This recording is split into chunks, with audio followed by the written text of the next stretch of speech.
Hey there, Steve Dixon here with Freejazzlessons.com. Thank you so much for joining me here for today's video. All right, I am very excited to announce this right now. We've had so many requests from students for the last 5 years for something like this, and I am excited to announce that finally on October 17th, 2016, we are releasing a brand new program for jazz piano beginners, right? This is a beginner-based program.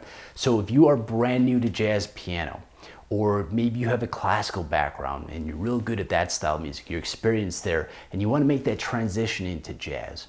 Maybe you play rock or pop or country or gospel, R&B, or really any other style of music, and you want to start incorporating all the awesome harmonies or the great rhythms that we have in jazz into your playing, right? This is going to be the type of program for you.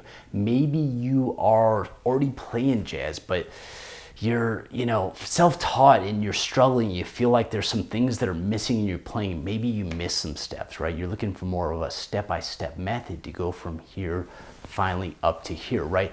This program is going to be for you. So I am very excited to be releasing this program. We will be talking quite a bit more about it in the very near future. But to celebrate the launch of this program, I want to do something kind of fun here today. So we're going to take a look at the famous jazz standard, Fly Me to the Moon, okay? And what we're going to do on here is we're going to look at a few bars, and we're going to look at the way that different famous jazz piano players would voice their chords on that tune, right? And how it would change the emotions and feeling of that jazz standard. So we're going to look at the way that someone like Bill Evans would play the chords on there, and the way that someone like Bud Powell would play the chords on there. And just changing the voicings really changes those emotions and feelings. And it's the same chord progression, but it really brings all kinds of new life and texture and energy to that same tune. And this is really what jazz piano is all about. Exploring new ideas, creating the expression for yourself. So it should be a very fun lesson. All right, enough introduction. Let's head over to the instrument and get started learning. Thanks.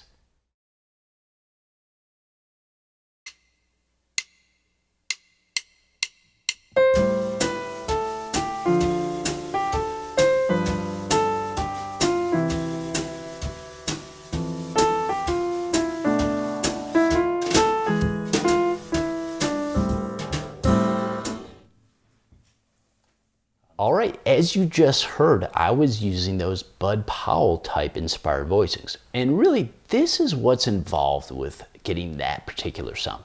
What we're doing is we're using a voicing technique now called shell voicings. All right, so the first chord that I play in Fly Me to the Moon is an A minor 7, A, C, E, G. Right? Now, instead of playing this full chord, here's how you make it into a shell voicing. All right? We're going to play either just the root and third of a chord, that's shell voicing type number 1, or the root and the 7th of a chord, that's shell voicing type number 2. And this is a really popular voicing style for the bebop era. And that's essentially what we were doing the whole time for every individual chord. So for the A minor 7, we're using that root and 7th, right? For the D minor 7, which is that next chord, we're using the root and 3rd version, okay? For the G7, which is like this, right? We're going to use just the root and 7th version again, G and F, right? For the C major 7, which is the next chord, we're going to use the root and 3rd version here. F major 7, F and E here, the root and 7th version, right?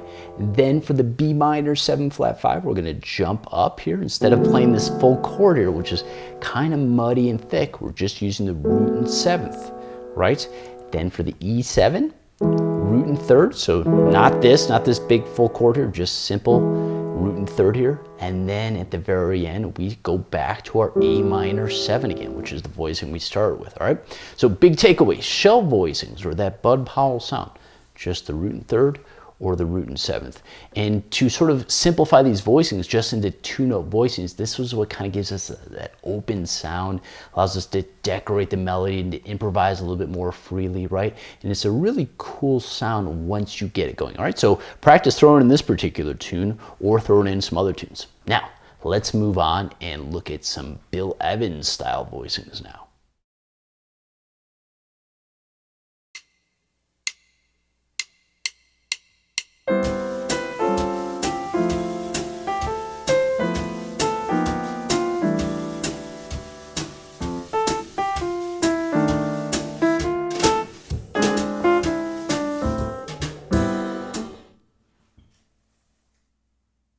All right, as you just heard, just shifting those voicing types really changed the emotions and feeling of this tune, didn't it? All right, so let's break down some of the concepts that I'm using here. So what we're doing here is we're featuring a real famous Bill Evans voicing type called the rootless voicings. And really just to kind of simplify what rootless voicings are, is if we have an A minor 7 chord, right? This is just the root, 3rd, 5th, 7th, right? If I wanted to add a 9 in here, well, if I wanted to make it rootless, I can just take the root out. This would be a rootless A minor 7 chord, okay? Rootless A minor 7. So most of the voicings that we're going to be going over in this particular area are featuring this rootless sound. We can still hear the harmony and feel the motion of the chord progression there, but without the root, it just sort of changes the texture. They're really cool sound. So let's go through it. Okay. So the first voicing I'm using here is an A minor 7 with a 9, and this is rootless. So we have G is the flat 7, B is the 9, C is the flat 3rd, E is the 5th. Now, next voicing, I'm playing a little reharmonization here. This is an A7 with a flat 13 and a sharp 9. Another rootless again. G is the flat 7, C or B sharp here is the sharp 9, C sharp is your 3rd, and then F is your flat 13. So we have.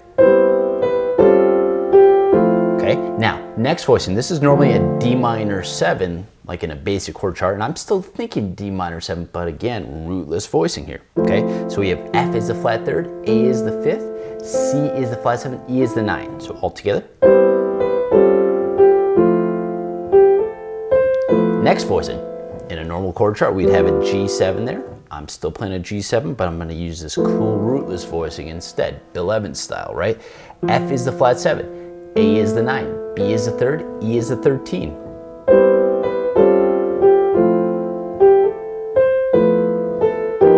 Now this one right here, this is real pretty, okay? This is still a G7, but now I'm altering it. So what we're doing is we're taking the 9 and the 13, these are my extensions of the chord, right? And we're shifting them, we're changing them into essentially the sharp 9. And then the flat 13. So all together, this voicing is the G7 altered chord, or G7 flat 13 sharp 9. F is your flat 7, okay? A sharp is your sharp 9, B is your 3rd, E flat is your flat 13. Okay, so we had, all right, resolving down after that G7 altered into a C6-9 chord. And this is pretty much the basic chord that you'll see in a lead sheet, just a C major 7 or a C6-9. And I'm just using rootless again, right? A la Bill Evans. Okay, so we have E is the 3rd, G is the 5th, A is the 6th, and then D is that 9. Okay, so we had, okay, hang out here for a while, let it breathe, right? Then, finally, I play a root, and the reason I'm doing that is because it's the start of the next phrase, and it was kind of a cool little rhythmic move there, right? Just drop a low F there, because the chord change, as you know, is normally just an F major 7 there, so just drop the root. Okay, now, little reharmonization here. This is very Bill Evans and Chick Corea style here, okay? Normally the chord change that happens there is a B minor 7 flat 5, okay? And when we were in our Bud Powell style, we just use the root and 7th there, right? So what I'm doing, okay, is I'm actually changing it to a B7 chord, okay, B7. So instead of B minor 7 flat 5, B7. And I'm just using the 3rd and the 7th. What do you know? Rootless again, right? And then the melody is a D. So all together, if we were to actually throw a root down there and analyze this, this is a B7 with a sharp 9. So the melody is that sharp 9. It's real cool sounding. Okay, so we had the low root. There's my B7 with a sharp 9. Okay, now, second to last there, second to last harmony here, we have this E7 with a flat 13, all right? And if you're guessing, you're saying, Steve, are you gonna use another rootless voicing? Well, the answer is yes, right? This is the style of this particular arrangement. So another rootless voicing here, G sharp is the 3rd, right? C is a flat 13, D is a flat 7, our melody is G sharp, altogether E7 flat 13. Okay, and at the very end, we resolve, finally getting to the end of our phrase, back into our A minor. I do play a root there just to kind of set the bottom, our resolution point. So I'm just playing A as the bass, the root of the chord. Okay, and then don't worry, I'm gonna come back to my rootless here. At the very end, the last chord I play is that A minor 7 with the 9, the rootless voicing, which is just G, which is a flat 7, B is the 9, C is the flat 3rd, E is the 5th. All right, so some great voicings in this particular one, right? Big takeaway is get into some of these rootless voicings. All right, so 2 different masters or 2 different eras in jazz piano. Changing the voicings type completely changes the feel of the tunes, right? And you can really apply this concept to any tune you want or any chord progression, just kind of, you know, change the feel of those voicings. All right, so have fun practicing with this. We're going to be releasing a lot more stuff to celebrate the release of the new program.